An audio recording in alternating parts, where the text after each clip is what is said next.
psalmiste. Lorsque je m'égare et que les ténèbres couvrent la voie, quand tous ces mensonges m'attirent et me détournent de toi, oh, oh, oh. Je lève les yeux et aperçois ta lumière. Je regarde à toi et retrouve mes repères. Mon âme était perdue mais tu m'as retrouvé à la croix. Wow. Non, rien n'est plus haut, plus haut, plus haut. Rien n'est plus haut que la croix, non, rien ne surpasse ton amour pour moi. Oh, non, rien n'est plus haut, plus haut, plus haut. Rien n'est plus haut que la croix, non, rien ne dépasse ton amour pour moi. Oh, oh, oh.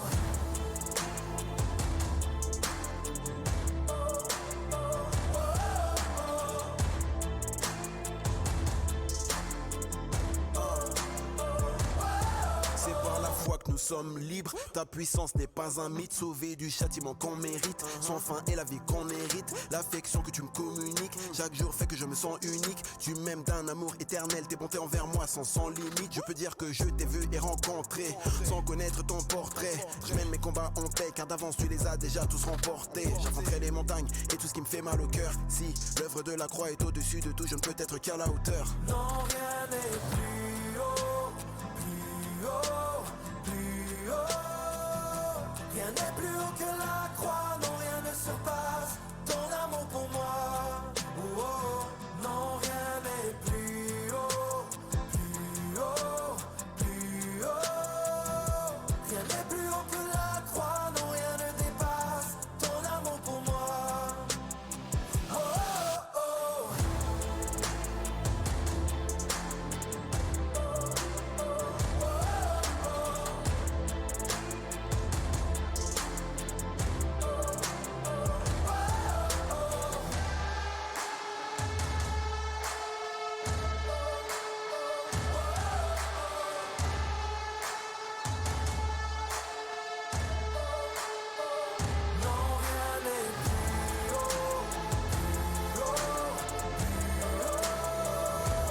Rien n'est plus haut que la croix, non, rien ne surpasse ton amour pour moi. Oh, non, rien n'est plus haut, plus haut, plus haut. Rien n'est plus haut que la croix, non, rien ne dépasse ton amour pour moi. Bonjour à toutes et à tous, bienvenue pour cette nouvelle vidéo intitulée « Donner du temps pour le Seigneur », je répète, donner du temps pour le Seigneur. Alors merci à la musique de Philippe avec le psalmiste sur « Rien n'est plus haut ». Oui, rien n'est plus haut que la croix de notre Seigneur. Alors la question que nous allons nous poser aujourd'hui, c'est « Qu'as-tu fait de ton talent pour le Seigneur ?» Qu'avons-nous fait du talent pour notre Seigneur? Alors le Seigneur Jésus-Christ a posé un jour une grande réflexion à travers une parabole. On lit l'évangile de Jean chapitre 15 versets 1 à 2. « Je suis le vrai cep et mon Père est le vigneron. Tout sarment qui est en moi et qui ne porte pas de fruit, il le retranche. Et tout sarment qui porte du fruit, il l'émonde afin qu'il porte encore plus de fruits. » Bien-aimé, il y a ici une vérité absolue. Toi qui es chrétien, toi qui es disciple du Seigneur Jésus-Christ, tu dois porter du fruit pour le Seigneur. Tu dois te mettre en action pour le Seigneur. Alors, le Seigneur nous a remis un mandat, il nous a dit d'aller faire de toutes les nations des disciples. Donc oui, nous devons nous mettre en action et partager le message, la bonne nouvelle de l'Évangile. Le message de la foi en Jésus-Christ. Amen. Alors, est-ce que ce sont les bonnes œuvres qui te sauveront? Non. La réponse est non. Mais ces œuvres témoignent de ta foi, et même plus. Ton action témoigne et fait vivre ta foi en Jésus-Christ. Dieu demande une action de ta part. C'est par l'action que tu gardes la foi et que tu demeures en Jésus-Christ. Les œuvres sauvent-elles? Je répète la question, je le répète, non, elles ne sauvent pas. C'est uniquement la foi en Jésus-Christ, le sacrifice de notre Seigneur Jésus-Christ à la croix qui nous sauve. Mais ces œuvres nous font garder la foi en Jésus-Christ. Elles prouvent notre foi en Jésus-Christ. C'est parce que c'est ces œuvres qui nous poussent, enfin c'est la foi qui nous pousse à avancer et à faire des œuvres pour le Seigneur. Donc les œuvres, c'est ce qui nous pousse vers la foi en Jésus-Christ. Amen. Nous lisons donc l'Épître de Jacques, chapitre 1, versets 22 à 25, qui nous dit « Mettez en pratique la parole et ne vous bornez pas à l'écouter en vous trompant vous-même par de faux raisonnements. » Vous voyez, l'action, il faut la mettre en pratique. Car si quelqu'un écoute la parole et ne la met pas en pratique, il est semblable à un homme qui regarde dans un miroir son visage naturel et qui, après s'être regardé, s'en va et oublie aussitôt quel il était. Mais celui qui aura plongé les regards dans la loi parfaite, la loi de la liberté, et qui aura persévéré, n'étant pas un auditeur oublieux, mais se mettant à l'œuvre, celui-ci sera heureux dans son entreprise. Vous voyez, ici, on nous dit de nous mettre à l'œuvre, de nous mettre en action. Et oui, les œuvres témoignent de notre foi. Alors, parce que tu crois en Jésus-Christ, parce que tu as foi en Jésus-Christ, tu dois agir. Jésus-Christ a dit, vous êtes la lumière du monde, et on ne met pas une lumière sous le boisseau, mais on la met sur le chandelier et elle émonde. Vous voyez, elle brille. Donc oui, mon frère, ma sœur, mettons-nous en action. Oui, parce que nous sommes sauvés par la grâce de Dieu, par la foi. Il faut que nous brillions dans ce monde. Et donc, l'Épître aux Romains, chapitre 12, verset 2, nous dit « Ne vous conformez pas au siècle présent, mais soyez transformés par le renouvellement de l'intelligence, afin que vous discerniez quelle est la volonté de Dieu, ce qui est bon, agréable et parfait. » Vous voyez, on nous dit de ne pas nous conformer au siècle présent et soyez transformés. Vous voyez, c'est-à-dire qu'il faut qu'on agisse en étant transformé. Amen. Mon frère, ma sœur, Dieu veut que tu te mettes en action. N'attends pas dans ton coin que le temps passe. Jésus-Christ, notre Seigneur, bien entendu, s'est mis en action. Il a été prêché la bonne nouvelle. Donc oui, mettons-nous aussi en action. Tu as raison. Tu as la foi en Jésus-Christ et tu es sauvé. C'est la foi en Jésus-Christ qui sauve, mais j'aimerais vous rappeler quelque chose. Il y a tout un tas de gens qui attendent d'être sauvés par ton action, par ton témoignage de la foi en Jésus-Christ.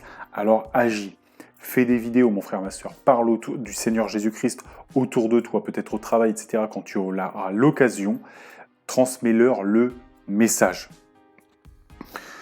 Il faut vraiment agir pour Dieu. Il faut donner du temps pour Dieu, pour le ministère de Dieu, de la foi en Jésus-Christ. Si quelqu'un n'avait pas pris le temps de te parler de Jésus-Christ, de notre Seigneur, peut-être que tu ne serais pas là. Alors toi aussi, prends un peu de temps. Amen. J'aimerais revenir sur la lecture donc, du début que nous avons pris dans l'évangile de Jean. Au-delà de la nécessité de se mettre en action pour la foi en Jésus-Christ, pour témoigner, bien sûr, il y a ici un avertissement de la part du Seigneur. Si tu n'agis pas pour le Seigneur Jésus-Christ, tu peux perdre ta foi. Donc si tu peux sécher. Et donc du coup, si tu sèches, si tu perds ta foi, alors tu perds tout. Donc on va le relire ensemble. Évangile de Jean, chapitre 15, versets 1 à 7. Je répète, Évangile de Jean, chapitre 15, versets 1 à 7. Je suis le vrai cep et mon Père est le vigneron. Tout sarment qui est en moi et qui ne porte pas de fruit, il le retranche. Et tout sarment qui porte du fruit, il l'émonde afin qu'il porte encore plus de fruits. Déjà, vous êtes purs à cause de la parole que je vous ai annoncée. Demeurez en moi et je demeurerai en vous, comme le sarment ne peut de lui-même porter du fruit s'il ne demeure pas attaché au cep, ainsi vous ne le pouvez pas non plus si vous ne demeurez en moi. Je suis le cep, vous êtes les sarments. Celui qui demeure en moi et en qui je demeure porte beaucoup de fruits, car sans moi vous ne pouvez rien faire. Si quelqu'un ne demeure pas en moi, il est jeté dehors comme le sarment et il sèche. Puis on le ramasse, on le jette au feu et il brûle. Si vous demeurez en moi et que mes paroles demeurent en vous, demandez ce que vous voudrez et cela vous sera accordé. Amen. Donc vous voyez, si nous demeurons dans le Seigneur nous dit que ce qu'on lui demandera nous sera accordé. Il nous dit que si nous demeurons en lui, dans la foi en lui, alors nous allons porter du fruit. Et oui, il faut que nous nous mettions en action. Vous voyez ? Et si nous ne portons pas de fruit, le Seigneur nous dit qu'il le retranche. Tout sarment qui est en moi et qui ne porte pas de fruit, il le retranche. Mon frère, ma sœur, mettons-nous en action parce que c'est notre action qui témoigne de notre foi. Finalement, si nous ne nous mettons pas en action, si nous n'obéissons pas au Seigneur, c'est que peut-être que nous n'avons pas foi. Amen. Donc du coup, le Seigneur risque de nous retrancher. Voilà ici l'avertissement du Seigneur.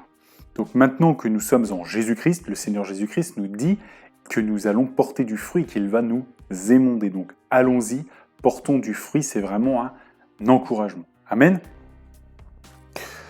Jésus, le Seigneur Jésus-Christ, donne cet avertissement aussi dans l'évangile de Luc, chapitre 13, versets 6 à 9. Il dit cette parabole. Un homme avait un figuier planté dans sa vigne. Il vint pour y chercher du fruit, et il n'en trouva point. Alors il dit au vigneron, « Voilà 3 ans que je viens chercher du fruit à ce figuier, et je n'en trouve point. Coupe-le, pourquoi occupe-t-il la terre inutilement ?» Le vigneron lui répondit, « Seigneur, laisse-le encore cette année, je creuserai tout autour et j'y mettrai du fumier. Peut-être à l'avenir donnera-t-il du fruit, sinon tu le couperas. » Voilà, donc, mon frère, ma sœur, voilà, le Seigneur vient pour chercher du fruit.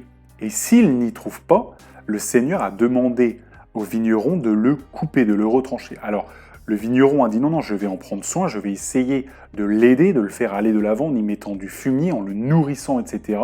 Et donc, du coup, peut-être portera-t-il du fruit, sinon tu le retrancheras. Vous voyez, c'est un avertissement. Il faut se mettre en action, il faut aller à l'église, il faut prier. Vous voyez, il faut faire vivre sa foi.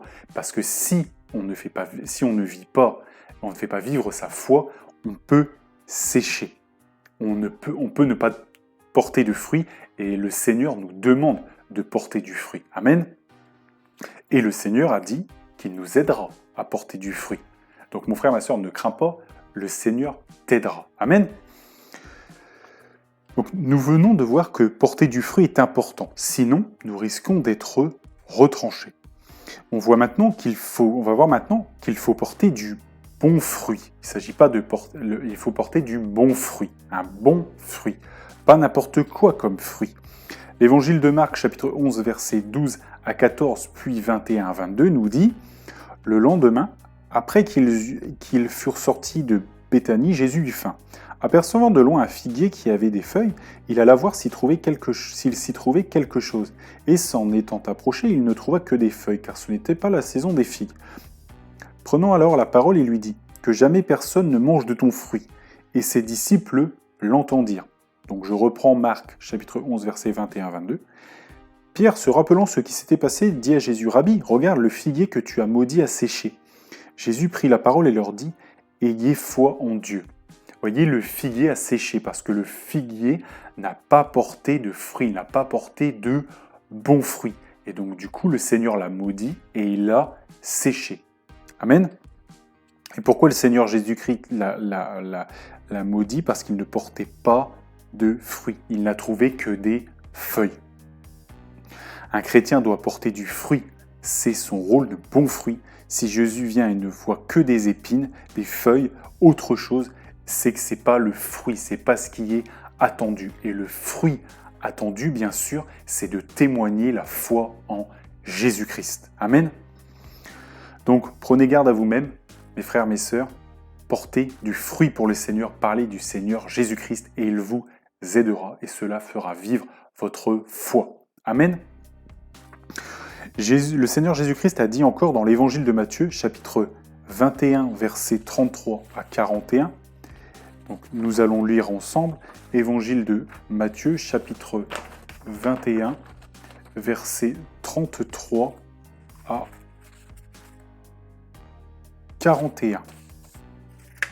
C'est 33 à 41. Écoutez une autre parabole. Il y avait un homme, maître de maison, qui planta une vigne.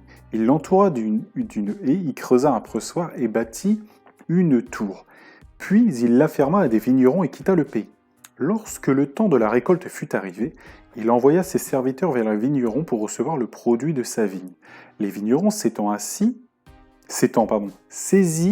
de ses serviteurs, battirent l'un, tuèrent l'autre et lapidèrent le troisième.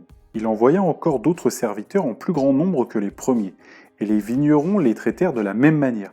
Enfin, il envoya vers eux son fils en disant « Ils auront du respect pour mon fils. » Mais quand les vignerons virent le fils, ils dirent entre eux « Voici l'héritier, venez, tuons-le et emparons-nous de son héritage. » Et ils se saisirent de lui, le jetèrent hors de la vigne et le tuèrent.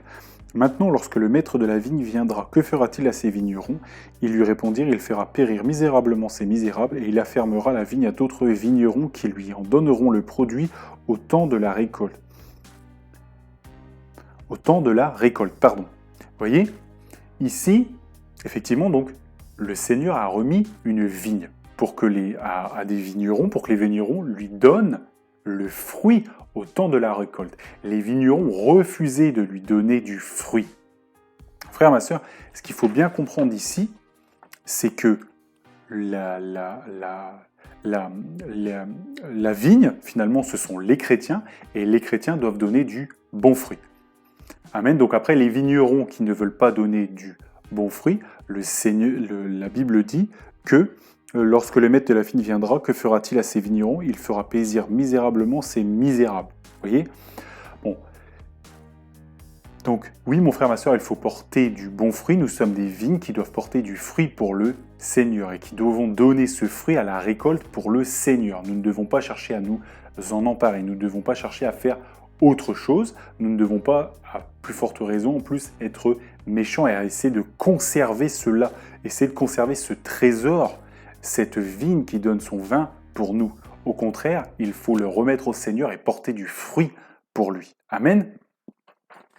Donc voilà ce qu'explique en tout cas cette parabole aussi des vignerons. Donc le Seigneur Jésus-Christ a dit encore, « Priez donc le maître de la moisson d'envoyer des ouvriers dans sa moisson. » Vous voyez, le Seigneur dans sa moisson, il veut des ouvriers, il veut du fruit. Donc oui, mon frère, ma sœur, travaille ta foi en Jésus-Christ, fais des œuvres par la foi en Jésus-Christ, porte du fruit, porte du bon fruit. Le fruit qui est agréable à Dieu. Amen. Et bien sûr, gagner des âmes, parler du Seigneur Jésus-Christ et ce qu'il attend de nous. Des ouvriers travaillent, donc encore une fois, par rapport à ce que je viens de dire sur prier donc le maître de la moisson d'envoyer des ouvriers dans sa moisson. Les ouvriers, vous voyez, travaillent dans la moisson, ils se mettent en action. Amen. Tout comme les vignerons avant travaillaient les vignes. J'aimerais terminer sur un autre aspect. Chacun d'entre nous a ses capacités. Il a des capacités différentes selon la grâce que Dieu nous donne. Et chacun doit agir selon ses capacités. Donc bien sûr, pour agir, il faut donner du temps au Seigneur et il faut utiliser notre talent. La Bible dit, on demandera beaucoup à qui on a beaucoup confié. Oui, les personnes auxquelles le Seigneur a donné des capacités particulières, bien sûr, le Seigneur leur en demandera davantage. Et le fait de devoir agir selon ses capacités a été illustré dans la parabole des talents, que nous allons lire ensemble dans l'Évangile de Matthieu, chapitre 25, versets 14 à 30. Évangile de Matthieu, chapitre 25, versets 14 à 30. Il en sera comme d'un homme qui, partant pour un voyage, appela ses serviteurs et leur remit ses biens. Il donna 5 talents à l'un, 2 à l'autre et 1 au troisième, à chacun selon sa capacité. Et il partit. Aussitôt, celui qui avait reçu les 5 talents s'en alla, les fit valoir et il gagna 5 autres talents. De même, celui qui avait reçu les 2 talents en gagna 2 autres. Celui qui n'en avait reçu qu'un alla faire un creux dans la terre et cacha l'argent de son maître. Longtemps après, le maître de ses serviteurs revint et leur fit rendre compte. Celui qui avait reçu les 5 talents s'approcha en apportant 5 autres talents et il dit « Seigneur, tu m'as remis 5 talents, voici j'en ai gagné 5 autres. » Son maître lui dit « C'est bien, bon et fidèle serviteur, tu as été fidèle en peu de choses, je te confierai beaucoup, entre dans la joie de ton maître. » Celui qui avait reçu les 2 talents s'approcha aussi et il dit « Seigneur, tu m'as remis 2 talents, voici j'en ai gagné 2 autres. » Son maître lui dit « C'est bien, bon et fidèle serviteur, tu as été fidèle en peu de choses, je te confierai beaucoup. entre dans la joie de ton maître. Celui qui n'avait reçu qu'un talent s'approcha ensuite et il dit, Seigneur, je savais que tu es un homme dur qui moissonne où tu n'as pas semé et qui amasse où tu n'as pas vanné. J'ai eu peur, je suis allé cacher ton talent dans la terre. Voici, prends ce qui est à toi. Son maître lui répondit, serviteur méchant et paresseux, tu savais que je moissonne où je n'ai pas semé et que j'amasse où je n'ai pas vanné. Il te fallait donc remettre mon argent au banquier. Et, à mon retour, j'aurais retiré ce qui est à moi avec un intérêt. Ôtez-lui donc le talent et donnez-le à celui qui a les 10 talents. Car on donnera à celui qui a, et il sera dans l'abondance. Mais à celui qui n'a pas, on ôtera même ce qu'il a. Et le serviteur est inutile. Jetez-le dans les ténèbres du dehors, où il y aura des pleurs et des grincements de dents. Vous voyez, le serviteur, donc il y avait 3 serviteurs. Un qui a reçu, vous voyez, ils ont reçu chacun, la Bible dit, selon leur capacité. Donc quelqu'un qui avait des talents, qui avait des capacités plus importantes, le Seigneur lui a remis 5 talents. Donc ce serviteur, a fait valoir du coup ses talents, il en a gagné 5 autres. Et quand il va du coup, donc il y avait un deuxième serviteur, lui il avait moins de capacité. Donc lui, le Seigneur lui en a remis 2. Son maître lui en a remis 2 talents. Lui, il a gagné 2 talents. Et ensuite, il y en a un autre qui avait très peu de capacité. Le maître le savait, le maître lui a remis 1 talent. Bon. Donc du coup, le maître est revenu et il a dit, voilà, maintenant vous allez me rendre compte de ce que vous avez fait par rapport à ce que je vous ai donné. Donc le premier est arrivé, il lui a dit, voilà, tu m'as donné 5 talents, j'en ai gagné autant, voilà 5 autres. Et vous voyez, le maître répond quelque chose d'extrêmement intéressant. Il lui dit pas, c'est bien, tu as gagné beaucoup, voilà, bravo, etc. Il lui dit, c'est bien, bon et fidèle serviteur. Tu as été fidèle en peu de choses, je te confierai beaucoup. Vous voyez, il a été fidèle en peu de choses. Vous voyez, le Seigneur ne nous demande pas forcément, si vous voulez, que nous déplacions des montagnes, que nous faisions ci, que nous faisions ça. Il demande que l'on travaille pour lui.